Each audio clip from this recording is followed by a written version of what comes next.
Corona এলো, dengue এলো, নিল কত প্রাণ। সকল সাপই বিষাক্ত ভাই, বলে যায় প্রাণ। রাসেল ভাইপার ব্যতিক্রম নয়, ব্যতিক্রম তার নাম। হেফাজতের মালিক আমার আল্লাহ সুবহান। আতঙ্ক নয়, সতর্কতায় চলিব সবাই। দাজ্জাল থেকেও রক্ষা করবেন আল্লাহ মালিক সাই। দাজ্জালের আগমন ঘটবে, বেশি দিন আর নাই। ধান্দাবাজি চগলখুরি ছেড়ে দিও ভাই। ভয় করো না, করোনা ডেঙ্গু রাসেল ভাইপার। ভয় শুধু করিও আমার সৃষ্টিকর্তার। তিনি সহায় থাকলে বিপদ কেটে যাবে সবই। আগুনেও পড়ে নাই গো ইব্রাহিম নবী।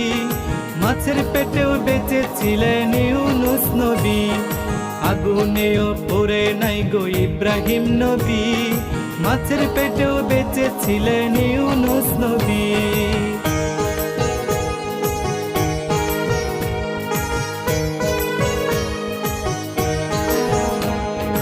ইমানি পরীক্ষায় পড়লেন ইব্রাহিম নবী।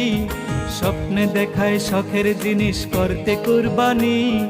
এই স্বপন দেখিয়া তিনি করলেন না আর দেরি। শখের পুত্র ইসমাইলের গলে জ্বালায় ছুরি। বাবার হাতে হচ্ছে না গো ইসমাইল কুরবান।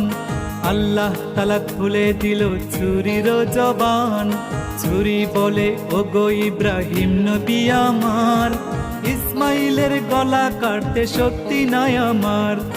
আল্লাহ তাআলার হুকুম ছাড়া শক্তি নাই আমার।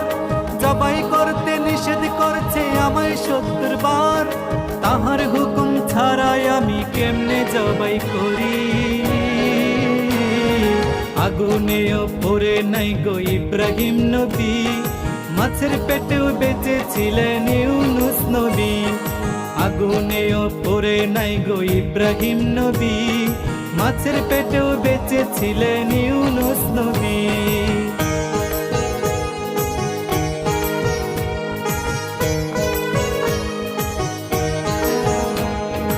অলিয়া উলিয়ার বাংলাদেশে হচ্ছে কত কাণ্ড। লেবাস দেখে যায় না চেনা, কে সাধু কে ভণ্ড। জ্ঞানী গুণী লোক মূর্খের কাছে হচ্ছে লাঞ্ছিত। মানুষের ক্ষতি মানুষ করছে অবিরত। ডাক্তারের কাছেও রোগী নয় এখন নিরাপদ। অনেক ডাক্তার সেবার নামে বাড়াইয়া দেয় বিপদ। সিন্ডিকেটের ব্যবসা এখন চলছে সব জায়গায়। সুয়ের জায়গায় কুড়াল দিয়া লক্ষ টাকা নামায়। দিনে দিনে ঘটছে কত আজব ঘটনা। মনে হয় যে কিয়ামত তার বেশি দূরে না। ধরা পড়লে ছাড় পাবে না কান্দিয়া কান্দিয়া। নমরুদ আর ফেরাউনের অনুসারীগণ ধান্দাবাজির মজা বুঝবে পড়িলে কাফন। নমরুদ আর ফেরাউনের অনুসারীগণ ধান্দাবাজির মজা বুঝবে পড়িলে কাফন।